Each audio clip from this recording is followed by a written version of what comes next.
Welcome to a new episode from English Plus Podcast.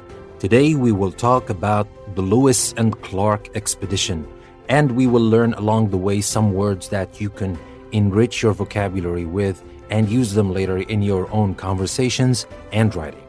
So without further ado, let's start with the story of Lewis and Clark.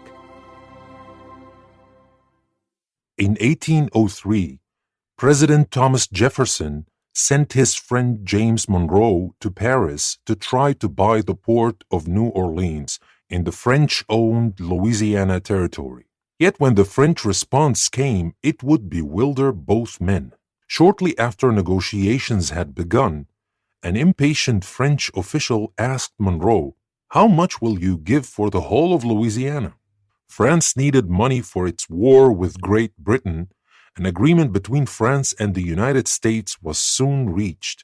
For just $15 million, about 3 cents an acre, the United States would procure this huge piece of land. Once the Louisiana purchase had been made, Jefferson asked Meriwether Lewis to lead an expedition to explore the territory. The president also hoped that Lewis would find a safe water route to the Pacific. To ready himself for the journey, Lewis engaged in a spirited study of scientific techniques. He also asked his friend William Clark to join him on the trip. On May the 14th, 1804, Lewis and Clark and a group of 42 men, calling itself the Corps of Discovery, left from St. Louis. As the men followed the Missouri River and struggled to cross the Rockies, much happened to dishearten them. They suffered from all the hazards associated with crossing a rugged and often hostile wilderness. For all their troubles, however, they never found a fully navigable water route to the Pacific Ocean. Yet the strenuous journey was far from fruitless. After 18 months, Lewis and Clark reached the Pacific Ocean.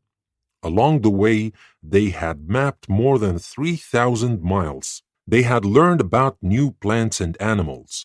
With the help of Sacagawea, a Shoshone woman, they had met many Native American groups. In the words of Thomas Jefferson, the Lewis and Clark expedition had shown that the United States was a rising nation spread over a wide and fruitful land. So that was our story about the Lewis and Clark expedition. I hope you liked the story and you learned something new about it, but it's time now to learn some new words from this story of ours. The first word I'm going to talk about is bewilder. B-E-W-I-L-D-E-R. Now, in our story, we said it would bewilder both men. And what bewildered both men was the response, the unexpected response of the French official who asked, "How much will you give us for the whole of Louisiana?" The man was going there just to negotiate a port.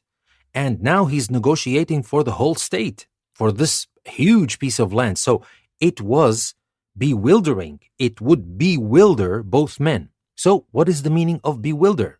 If something bewilders you, it is so confusing or difficult that you cannot understand it. Well, at the time, of course, Monroe did not understand what the man was talking about. I mean, imagine he went there to buy eggs and the man wants to sell the whole chicken. So you get the idea. It was bewildering. It bewildered both men. Difficult to understand, confusing.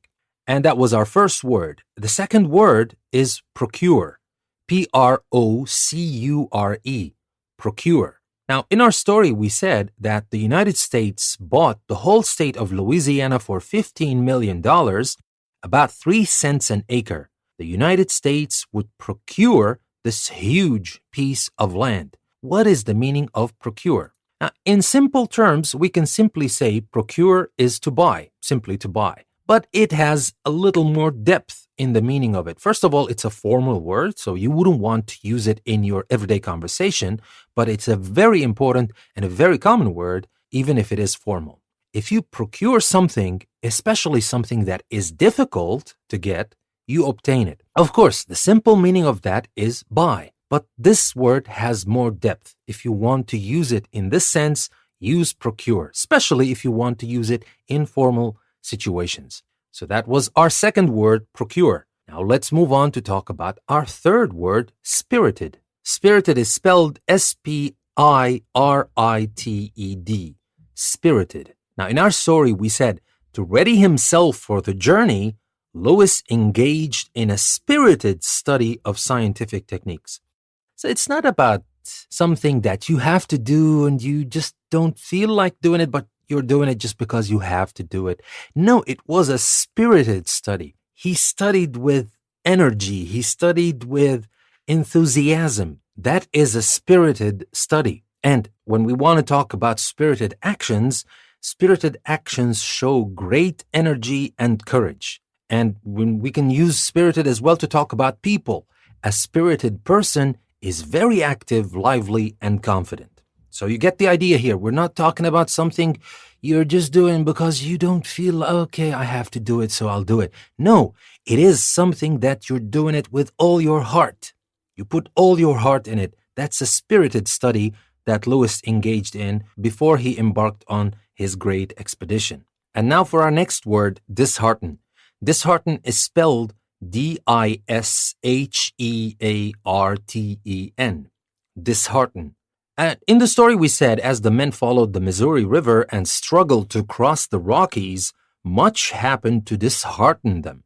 Does that mean much happened to encourage them or to discourage them?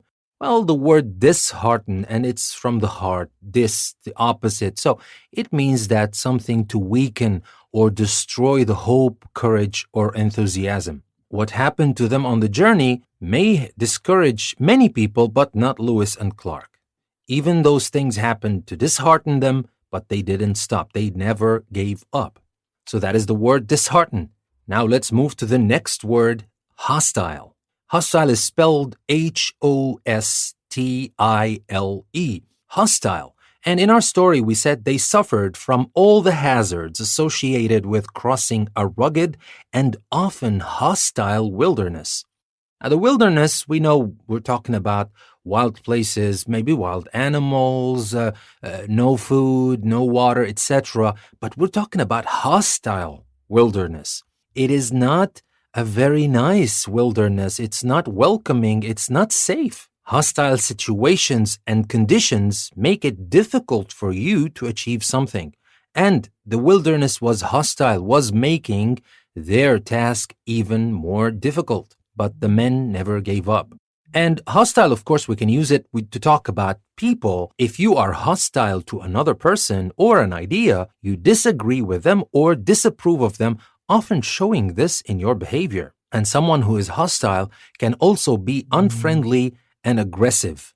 So that was about hostile. And now let's move on to talk about the last word we want to focus on in today's episode, and that is fruitless. In our story, we talked about all the difficulties. They didn't find their way to the Pacific Ocean at the beginning, of course, and all these problems, the hazards, the disappointments.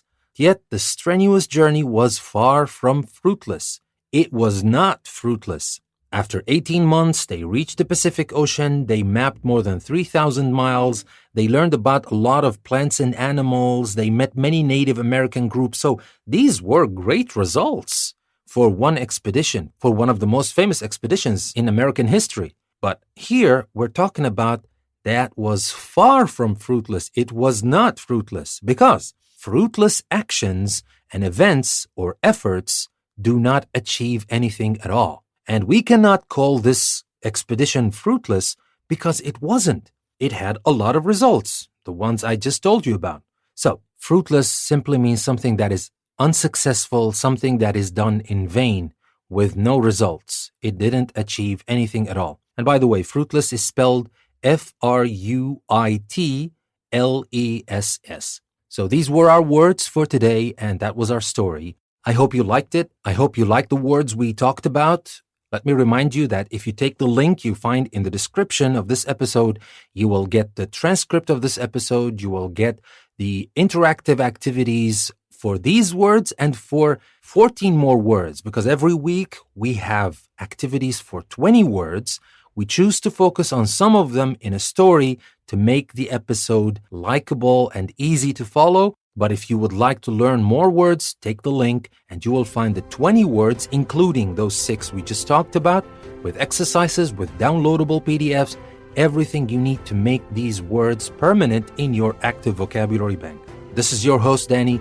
Thank you very much for listening to another episode from English Plus Podcast. I will see you next time.